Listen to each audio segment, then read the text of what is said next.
Assalamualaikum warahmatullahi wabarakatuh. Bertemu lagi di channel Fatur Edukasi. Pada kali ini kita akan melanjutkan pembelajaran tema yang ketujuh berkaitan dengan tanam paksa pada zaman kolonial. Jangan lupa sebelum belajar terlebih dahulu berdoa agar apa yang disampaikan dapat memberikan manfaat bagi kita semua. Serta klik like, komen, dan subscribe terlebih dahulu bagi yang belum, serta share video ini agar memberikan manfaat bagi teman-teman yang sedang belajar dari rumah. Mari kita mulai belajar berkaitan dengan tanam paksa pada zaman kolonial. Tanam paksa itu sendiri pada awalnya diinisiasi oleh Johannes van der Bos memperkenalkan sistem tanam paksa. Sistem tanam paksa pertama kali diperkenalkan di daerah Jawa dan kemudian itu merambah ke luar Jawa. Dan kalau kita runut tahunnya di daerah Sumatera Barat itu tanam paksa mulai pada tahun 1847.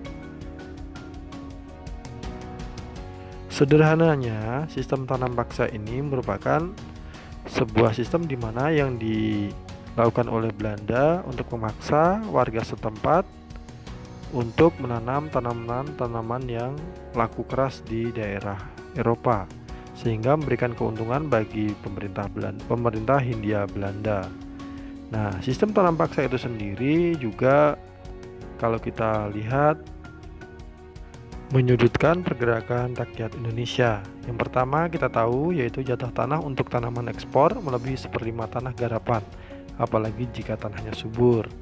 Rakyat lebih banyak mencurahkan perhatian tenaga dan waktunya untuk tanaman ekspor sehingga banyak yang tidak sempat mengerjakan sawah dan ladang sendiri. Rakyat yang tidak memiliki tanah harus bekerja melebihi 1/5 tahunnya, bayangkan ya. Jadi mereka bekerja tanpa diberi upah atau gaji, namun mereka bekerja untuk memenuhi keinginan pemerintah Hindia Belanda. Itu berkaitan dari poin 1, 2, dan 3. Selanjutnya, ketika kita juga menengok ke belakang, ada sistem sewa tanah dan sebagainya.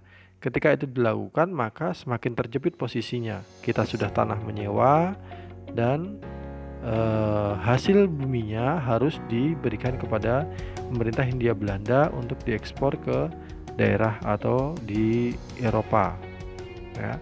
Yang poin keempat, waktu pelaksanaan tanam paksa ternyata melebihi waktu tanam padi atau 3 bulan, sebab tanaman-tanaman perkebunan memerlukan perawatan terus-menerus.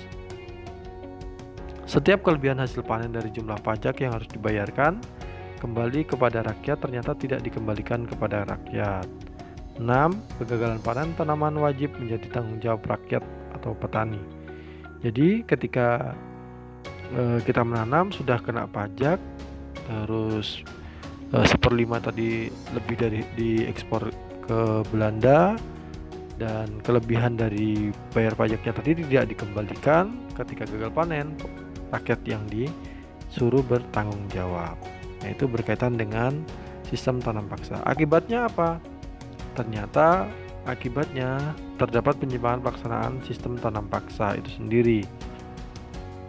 Banyak tanah terbengkalai sehingga panen gagal. Rakyat malah semakin menderita, wabah penyakit merajalela, bahaya kelaparan melanda Cirebon dan memaksa rakyat mengungsi ke daerah lain untuk menyelamatkan diri. Jadi kabur ya. Kelaparan hebat juga terjadi di Gerobokan yang mengakibatkan banyak kematian sehingga jumlah penduduk menurun tajam.